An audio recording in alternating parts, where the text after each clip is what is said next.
thank the department officials for having made this possible. As we all know that in the last 2.5, 3 years, especially the last 2 years, because of the COVID pandemic that we faced, we have all realized how much the health sector requires, whether it's in terms of the infrastructure or whether it's in terms of the manpower or even the technology that we require. And hence there is a huge need to invest a lot in the health sector. And that means everything from putting up more PHCs, CHCs and sub-centers to ensuring that we have enough manpower and trained manpower to ensure that we are able to give proper services to our people, especially keeping in mind that Meghalaya is a very vast and area in the sense that we have more than 6,500 villages. And because of that, this particular GNM school is a very, very appropriate step in the right direction to ensure that we are able to fulfill and fill up the gap that's there in the manpower that's required in these different hospitals and different health centers. Apart from that, you are all aware that as a government, we have been spending a lot in terms of our health sector. In the nation as a whole, we are most probably the 4th highest in terms of the percentage of GDP that is spent on the health sector. So that's quite high. Number 4 in the country is very high. So we spend and we put a lot of focus on the health sector, and that has only increased after the COVID system. And so we are seeing a large amount of investments now being made for the PHC, CHC upgradations. We are seeing a large amount of investments being made in terms of technology and upgradation in the PHC, CHC sub-centers and civil hospitals. We are seeing GNMs like these coming up. We are seeing more and more manpower being sent for training. So all these aspects are being done to ensure that we are able to improve our health sector. But while I say that, we still have a lot of challenges. We are not saying that we have made everything perfect.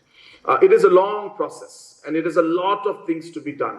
But everything starts with one step we take forward.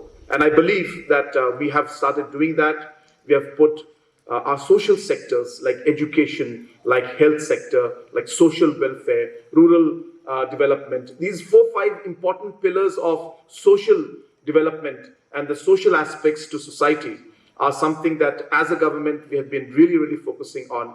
And therefore health is one of the most important pillars for us as a state government.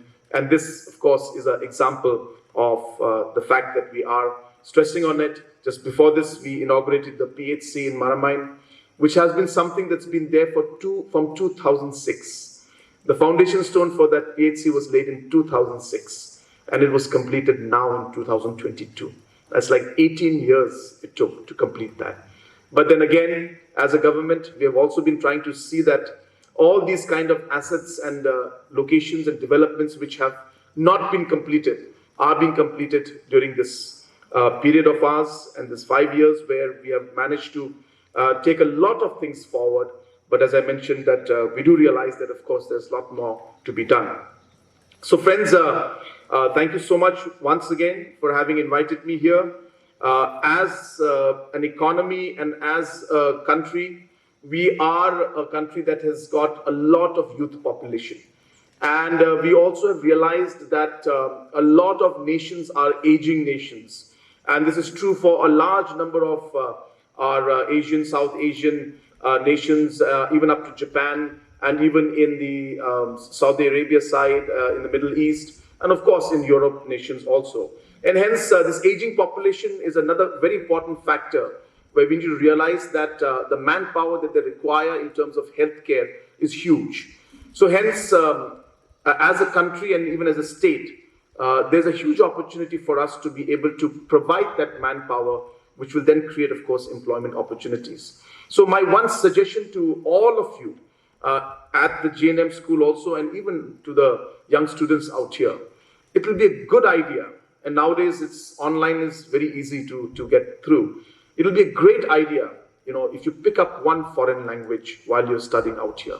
It could be Japanese, it could be some European language, some Middle East language, any language which you think that could give you an opportunity in the days to come to just go and maybe work and experience outside for 4 or 5 years and come back, or maybe stay there. That's your decision. But I think during this period, maybe it's a good time to pick up a foreign language. And as I said, today, Japan has asked for 10,000 nurses to be sent to Japan, and they require them to learn Japanese in 6 months' time.